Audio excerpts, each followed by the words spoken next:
Good evening, everyone. So I just wanted to come to you guys and just talk to you a little bit. Hopefully my video won't get too long, and I'm not very good at these things, as you can tell. So anyway, as many of you know, I have been on my own personal weight loss journey for quite some time. I've yo-yoed up and down. Sometimes I was semi-successful, lost some weight, began to feel good about myself, and but it just seemed that motivation and drive would always come to an end. It always stopped, and I would always go back to my old ways, my old habits, because we do know that habits are hard to change, but they're not impossible. It takes a lot to be on this type of journey. But eventually I got tired, very, very tired, sick and tired. My health was taking a horrible left turn. I had diabetes, type 2 diabetes, and it was really affecting me, and everything that I did, my entire body would hurt day in and day out. I mean, every day was just a struggle to get out of bed. I really had no quality of life. My highest documented weight was 357 pounds. Like around July, August-ish, I was at 346 pounds, and that's when my journey really, really started to take a turn, and this is serious. I really have to do something. I basically had a scare that my kidneys were in beginning stages of kidney failure because of my diabetes. What else? I just had a lot of issues. I had a lot of stomach problems, just constantly not feeling well. It really was not the life that I wanted to live, and I literally did not want to do anything. It was just so hard. Ask my kids. There were days that, we didn't do anything. I couldn't. And I didn't want to live that life. Being at such a young age, I did not want to disable myself. And that's what I was doing. I was allowing food to run my life, and it literally took over. So in October, October 21st, 2016, I had Roux-en-Y, which is gastric bypass, and my life completely changed pretty much overnight. A lot of things I expected, because I'm a nurse, I knew a lot of things that I should and shouldn't do. And I would keep telling myself, Jessica, if you eat that, you're going to make yourself sick. Jessica, if you don't get up and exercise, your weight loss is not going to be what it needs to be, and then this entire surgery would have been for nothing. And it's been very difficult. There's so many days where my mind is telling me, go eat, get up, go to that kitchen. You have that head hunger that you literally have to fight, and it's so very difficult. But your stomach is not, you're not hungry physically. And that is one thing that I really, really had to learn. Before, I would eat out of boredom, I would eat out of stress. We really focus our entire lives around food. What happens, when we celebrate something, a graduation, a wedding, a new job, what do? We go out to eat. Everything is just around food. You're celebrating somebody's life, and you're having funerals, and what do? You eat, you comfort your family and your friends with food. So it's just so many different aspects of your life that really has been surrounded by food. And for someone like myself who has a disease, a eating disorder, it's very difficult to overcome. But like I said, it's not impossible. You have to find that strength within yourself and turn to God, and He will see you through it. He will show you that there is a better way, that you can do it, and He will give you the strength to make it through each day. After I had my surgery, well, on my day of my surgery, I weighed in at 328 pounds, I think. I have it written down somewhere. But I believe it's 328 pounds. Prior to my surgery, I had to do a 2 week clear liquid diet, nothing but like chicken broths, sugar-free jello, sugar-free popsicles. And that was it. It was very, very hard. Honestly, I cheated. I did cheat during my 2 weeks. But I made sure I knew the importance of the diet. But your mind still tells you go eat, and that diet is a liver shrinking diet, so that when they go in to do the surgery, they can access your stomach easier without any risk of cutting your liver because of it being so large and fatty. So I did lose a significant amount of weight during my 2 weeks, which made it much easier for the doctors, and I'm very thankful and blessed for that.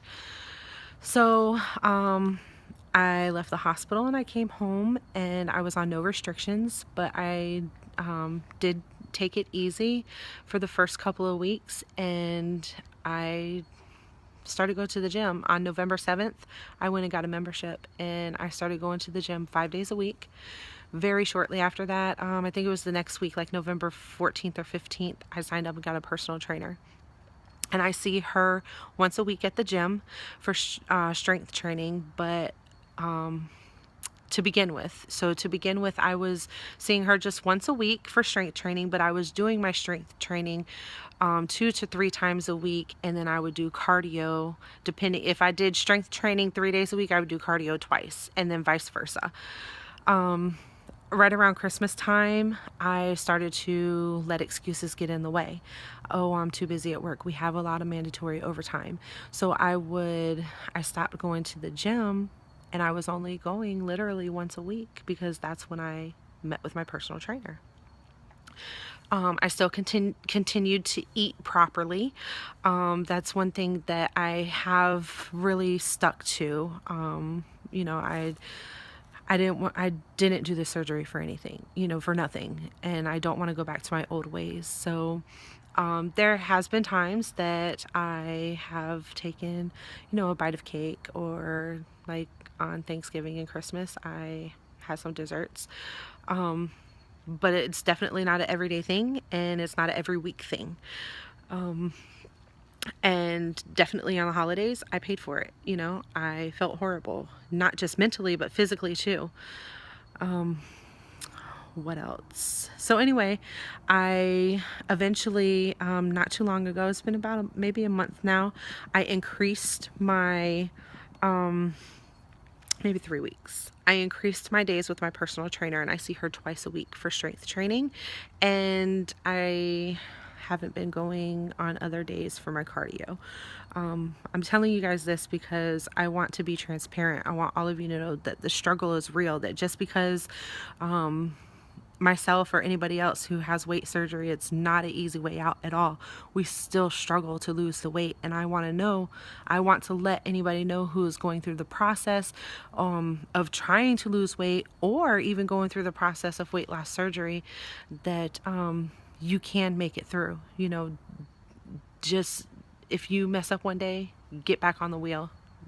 Don't give up. Don't beat yourself up and say, oh, like I did before, oh, I messed up today, what's the point? I'm just going to keep messing up. It was easier. It's easier to do that, and you generally will take the easy way out. But in reality, it's not easy, because it doesn't give you a quality of life. It affects your health significantly. It affects your family to the utmost. It really, really affects your family. You don't have the energy to spend time with them. You're tired. You're not there. It's not good. It's a really bad situation. So anyway, I have some really great friends and family, and I love all of you. But because of the wonderful world of internet, I do have some amazing internet friends. A lot of my friends are not here in my area. Even people that live in Florida and who are my friends, still are not in my area. We have to travel 30, 45 minutes just to see each other, which is fine. You know, I'm willing to do that. But a lot of my friends that I have been able to connect with have struggled with the same things that I have. And I've met with some wonderful people who also have had weight loss surgery and, you know, are dealing with the same struggles. So anyway, recently, my friend, her and her daughter decided that as of February 1st, they were going to do a 100-day challenge. And every day for 100 days, they're going to work out. This is her and her daughter. And no excuses. So even if you can't get to the gym, you know, jog in place, do some squats, you know, get you some little 3-pound weights, 5-pound weights, and do some things at home. You know, you can always do planks. There's so many different exercises that you can do at home. So I have joined her in this challenge, and yesterday was our first day. And I wanted to make some videos, both yesterday and today, of my workouts because I want to be held accountable. You know, I want all of you to see that it is possible. I want to hopefully inspire somebody who's going through the same thing and is fighting with the same emotions and things physically, you know, mentally, physically, just everything. I want to be able to inspire all of you during my process. You know, and it's also an inspiration to me as well and helps me get through each day. So I didn't make my videos because yesterday, literally, it was 11:30 and I still had not gotten in my exercise. I was working, from the moment I got up, I clocked in, and then I left for church. We have a revival going on this week. So I left for church, and then I came right back home and I had to continue working again. But 11:30 came and I was like, I am not going to let this be an excuse again. So I got up and I went in my bathroom and I did 40 squats. Day one, 40 squats. Now, I couldn't do that before. Not at all. If it wasn't for me going to the gym since November and working with my personal trainer, I can tell you before, I couldn't even do one squat. It's just so very difficult to do, and it's hard. But as you continue to work out, your pain in your body does get less. It's not is painful. Yes, you still feel the pain. Trust me, my knees scream some days, and today is one of those days.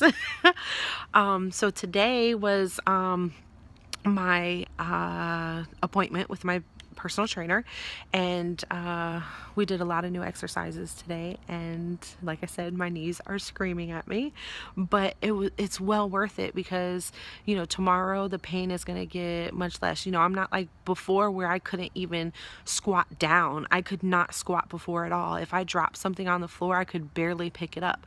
I could not tie my shoes. Like literally, it was so difficult to pick my leg up just to put my shoes and socks on. And I can do that now. Just simple things like that I can actually do because I've lost, 74 pounds that I've lost since I really, you know, got serious. I got sick and tired of being sick and tired. And I just find it amazing. There's just days where I'm like, I can't believe that I can do this. Today was one of those days. I left the house with my flip-flops on the way to the gym. And I get to the gym and I know that I have to change into my sneakers. Before, I would have struggled and been out of breath and not known how I was going to get my shoes on.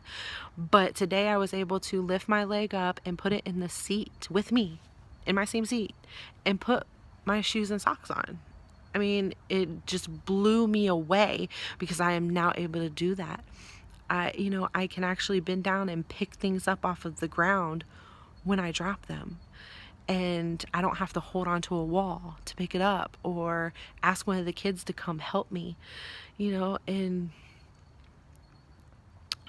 it's a blessing. It really is. It just to be able to see those changes, to start to have a quality of life, to start to care for yourself again and see that you're worth more, that you're worth more than just laying in that bed every day. You know, you have so much potential. I have so much potential. And how can I help others if I continue to lock myself in my house and not do anything about my health? And continue to let food control me and my life. It doesn't help me, and it doesn't help my children, my family. It doesn't help others. And I just really wanted to share that with you guys today. Well, tonight, I'm sitting out here next to my pool. You know, this is my little sanctuary out here. But I don't know, it's just amazing, guys. So because I want to be held accountable for these next 100 days, I will start to do some videos every day so that I can either do a verbal video dialogue of what type of exercise that I implemented for that day that I, you know, took part in, and things like that, or I will actually get video of me doing the exercises, whether it's with my personal trainer or if it's here at home. I'll have somebody make sure that we get those on video. Okay, so yeah, if you guys have any questions about my journey, or if you know you just want to follow me so that you can be inspired, please do. I will be uploading everything to my YouTube channel, and my name on YouTube is Redolent Jessie. So yeah, I'm gonna post all of that information to my social media websites, pages, so that everybody can see what's going on, and hopefully we can do this together. You know, it's just for me, it's just about helping others. Now that I'm finally at the point where I can actually get up and move around and have some type of life, and I'm excited about it, and I love myself again. You know, I have a much better self-esteem. I actually want to take care of myself, and I want to help others do the same. I really want for hopefully my story to help somebody, and that's what it's all about for me. So thank you for listening. I know this video is getting pretty long, so I'm sorry. Hopefully as we go, I will get much better at this and they won't be so lengthy anymore. So all right, you guys have a wonderful night, and I will see you guys tomorrow. Bye bye.